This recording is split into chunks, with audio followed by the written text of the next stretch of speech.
सांध्यापासून मांड्यापर्यंतच्या सामान्य कास्तकार बांधवांसाठी आता आपला मित्र उदय लाड घेऊन आला अनोखा व्हिडिओ पाहून सर्वांची शेती मित्र करतो आता स्वागत.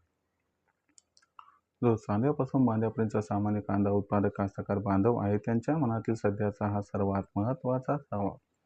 तो सवाल सध्या तुमच्या, माझ्या व आपल्या सर्वांच्या मनात उपस्थित झालाय. तो सवाल सांध्यापासून बांध्यापर्यंतचा प्रत्येक सामान्य कांदा उत्पादक कास्तकार बांधव हा विचारायला लागलाय. ज्या सवालाच्या अनुसार आता जूनच्या 1 तारखेनंतर देशांतर्गत बाजारामध्ये किती वाढू शकतो कांद्याचा बाजारभाव. चला तर मग आपल्या मनात निर्माण झालेल्या सर्वात महत्त्वाच्या यक्ष प्रश्नाचे प्राप्त करूयात उत्तर. ज्यांना ज्यांना या प्रश्नाचे अचूक उत्तर जाणून घ्यायचे आहे त्या सर्वांनी हा व्हिडिओ आता शेवटपर्यंत पाहावा. जिथं व्हिडिओ पाहत असताना आपल्याला व्हिडिओमधील माहिती आवडल्यासारखी वाटेल तिथं लाईक करा. जास्तीत जास्त कास्तकार बांधवांपर्यंत हा अत्यंत महत्त्वाचा व्हिडिओ पोहोचवण्यासाठी व्हिडिओला शेअर करा. चॅनलला सबस्क्राईब करून नोटिफिकेशन बेललाही जरूर ऑल करा. यामुळे येणारा प्रत्येक व्हिडिओ आपल्या सर्वांना मिळत राहतो आता इथं सतत. जो चांद्यापासून बांध्यापर्यंतचा सामान्य कांदा उत्पादक कास्तकार बांधव आहे त्यांच्या मनातील सध्याचा हा सर्वात महत्त्वाचा सवाल. जो सवाल सध्या आपल्या सर्वांच्या मनात सुद्धा उपस्थित झालाय. ज्या सवालाच्या अनुसार आता 1 जून नंतर देशांतर्गत बाजारामध्ये किती वाढू शकतो कांद्याचा दर. चला तर मग या सर्वात महत्त्वाच्या यक्ष प्रश्नाचे इथं प्राप्त करूयात उत्तर. जर आपल्या सर्वांना या प्रश्नाचे अचूक उत्तर जाणून घ्यायचे असेल तर याच्यासाठी सध्याच्या कंडिशनला देशांतर्गत बाजारामध्ये कांद्याची दरपातळी ही कशी आहे. सध्याच्या कंडिशनला देशांतर्गत बाजारामध्ये कांद्याची मागणी पुरवठ्याची स्थिती कशी, या सर्वांचा कांद्याच्या दरावरती कशा पद्धतीनं परिणाम होऊ शकतो. जूनच्या 1 तारखेनंतर देशांतर्गत बाजारामध्ये कोणत्या घडामोडी घडू शकतात व यांचा परिणाम कांद्याच्या दरावरती कसा होऊ शकतो. या परिणामामुळे जूनच्या 1 तारखेनंतर देशात कांद्याचा दर हा किती वाढू शकतो. चला तर मग या सर्व प्रश्नांची अचूक उत्तरे आता प्राप्त करूया. जर आपण सर्वांनी बघितलं तर सध्याच्या कंडिशनला देशांतर्गत बाजारामध्ये कांद्याची दर पातळी कशी. जर आपण सर्वांनी बघितलं तर सध्याच्या कंडिशनला देशांतर्गत बाजारामध्ये जी कांद्याची दर पातळी ती दर पातळी सध्या 700 रुपये प्रति क्विंटल पासून 1100 रुपये प्रति क्विंटलच्या दरम्यान आहे. आता काही बाजार समित्यांमध्ये ही दर पातळी 700 ते 1000 रुपयापर्यंत सुद्धा आहे. पण 700 ते 1100 ही दर पातळी जवळपास राज्यातील बहुतांश बाजार समित्यांमध्ये आहे. इथून पुढचा जर आपण सर्वांनी विचार केला तर बघा काय घडणार आहे. तर अल निनोची परिस्थिती उद्भवणार आहे. अल निनोची परिस्थिती उद्भवल्यामुळे जून ते सप्टेंबर महिन्यात पाऊस काळ कमी राहणार आहे.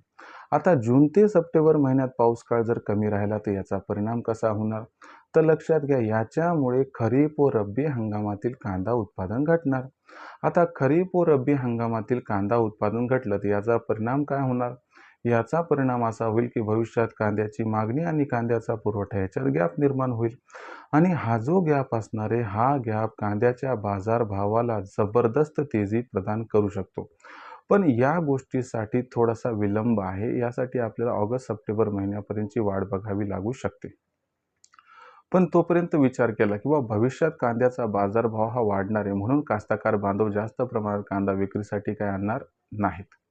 दुसरी महत्त्वाची गोष्ट बघितली तर याच्यामुळे काय होणार, कांद्याची आवक कमी होईल आणि यंदाच्या वर्षी मागच्या वर्षीच्या तुलनेत कांद्याचं उत्पादन सुद्धा कमी आहे. म्हणजे कांद्याची आवक जूनच्या 1 तारखेनंतर दिवसागणिक कमी होत जाणार आहे. जर मागणीचा विचार केला तर भविष्यात कांदा बाजारभाव प्रचंड वाढणार आहे म्हणून मोदी सरकार आणि व्यापारी जूनच्या 1 तारखेनंतर प्रचंड प्रमाणात कांदा खरेदी सुरू करणार आहे. याच्यामुळे कांद्याची मागणी व कांद्याचा पुरवठा याच्यामध्ये जूनच्या 1 तारखेनंतर प्रचंड गॅप अपेक्षित आहे.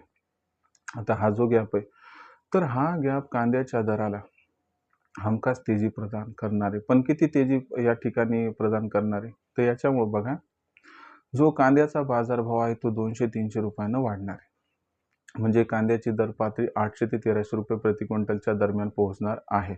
पण एवढं लक्षात ठेवा की कांद्याची मागणी वाढणार व कांद्याचा पुरवठा घटणार तरी देखील कांद्याच्या बाजारभावात रेकॉर्डतोड तेजी मात्र ऑगस्ट सप्टेंबर महिन्यात येईल. तोपर्यंत तेजी येत राहील पण ती संथ गतीने. आता अशा परिस्थितीमध्ये मग आपण काय करायचं, की बाबा 800 ते 1300चा भाव जर आपल्याला जूनच्या 1 तारखेनंतर मिळत असेल तर. तर बघा अशा परिस्थितीमध्ये आपण प्रामुख्याने आपल्यापाशी असणारा बारीक कांदा, जोड कांदा, ज्याचा पापुद्रा निघालाय असा कांदा किंवा त्या ठिकाणी लो क्वालिटीचा कांदा, असा कांदा या तेजीत विक्री करून टाका. पण जो एकदम जबरदस्त क्वालिटीचा कांदा आहे, तो मात्र ऑगस्ट-सप्टेंबर महिन्यासाठी रोखून आणि राखून ठेवा. ज्याच्यामुळं आपल्या सर्वांना या ठिकाणी जे आहे, तर 4 ते 5 पट कमीत कमी निव्वळ नफा प्राप्त होऊ शकतो. मग आता भविष्यामध्ये देशांतर्गत बाजारामध्ये जे कांद्याचे बाजारभाव असणार आहेत, ते कशा पद्धतीनं राहतील बरं? याच्याबद्दल अधिक अचूक माहिती जाणून घेण्यासाठी पाहत राहा आवडतं YouTube चॅनल शेती मित्र. व्हिडिओमधील माहिती आवडली असेल तर व्हिडिओस लाईक करा. कास्तकार बांधवांपर्यंत हा अत्यंत महत्त्वाचा व्हिडिओ पोहोचवण्यासाठी व्हिडिओला शेअर करा. सबस्क्राईब करून नोटिफिकेशन बेलला ऑल करा. यामुळे येणारा प्रत्येक व्हिडिओ आपल्याला इथे मिळत राहतो आता सतत. तर मित्रांनो, अशाच एका नवीन व्हिडिओसह मी आपला मित्र उद्या आपल्या सर्वांना आवडतं YouTube चॅनल शेती मित्र मिळत सातत्याने तोपर्यंत सर्व कास्तकार बांधवांचे व शेतकरी मित्रांचे आजच्या व्हिडिओत आपला मित्र उद्या व्यक्त करतो. मनापासून खूप खूप आभार.